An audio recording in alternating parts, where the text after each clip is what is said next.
Hey guys, it's Always Improving here, and today I'm back with another watercolor video, and this video is going to be a first impressions video for Fabriano Artistico watercolor paper, specifically the cold press version. I usually don't use hot press paper. In the past, I've used Arch's cold press, Fluid 100 cold press paper, and even when I was getting started, I used Canton XL watercolor paper. So we have a small range of papers that I've tried before, but I really want to start expanding that, and so a couple of weeks ago I picked up this watercolor paper in a pretty big pack, I would say. I got it for pretty cheap on Jerry Artarama, and I've used it a couple of times since purchasing it, and I just want to share my thoughts on the paper and share kind of some of the pros and cons that I've found and some of the differences between papers I've used before. So first, I'm going to talk about this portrait. It was kind of a spur of the idea moment, spur of the moment idea, there we go.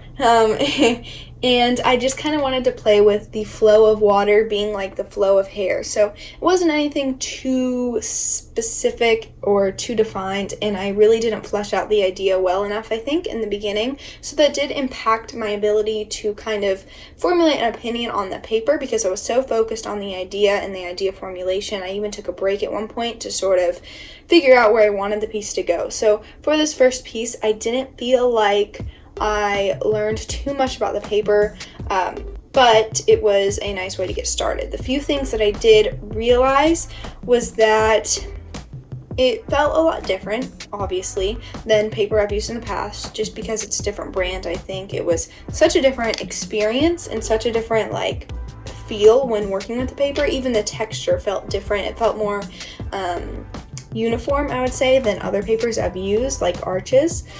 So I don't say that's a bad thing. It's just something you have to be aware of. Different papers will always feel differently and act differently to different paints. So you're going to have to experiment yourself, but for my thoughts, it was very different and a little bit hard to get used to.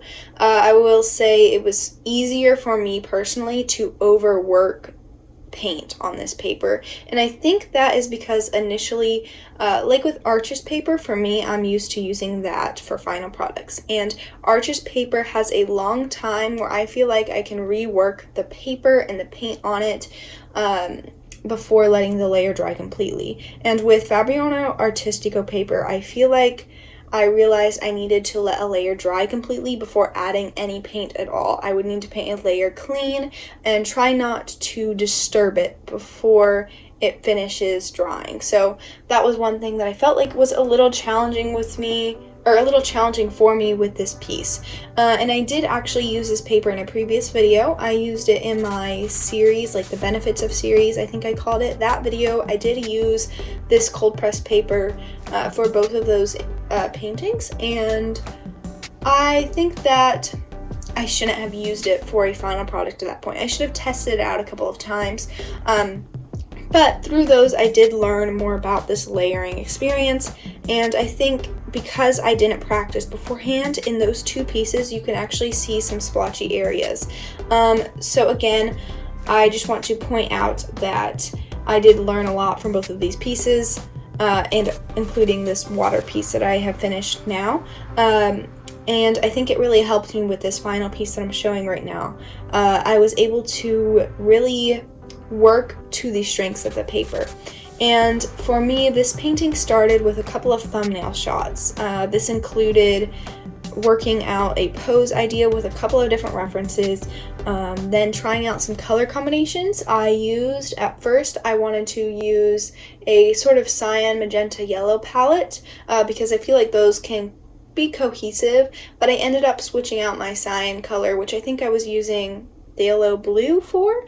I switched that out with French Ultramarine, all three Daniel Smith colors though, and I think that the final color palette that I chose really was cohesive and allowed me to create sort of a color palette that all worked well together, and I could blend all the colors I needed. So I sort of based my color palette around those three colors. I did end up adding a couple of others, like a couple of browns, and I think I added Payne's gray in some areas, maybe even a different blue for the eyes, but overall I stuck with those 3 colors to create a unified theme and a unified color palette that really would be able to sort of just help me make a cohesive piece, make it look finished in the end.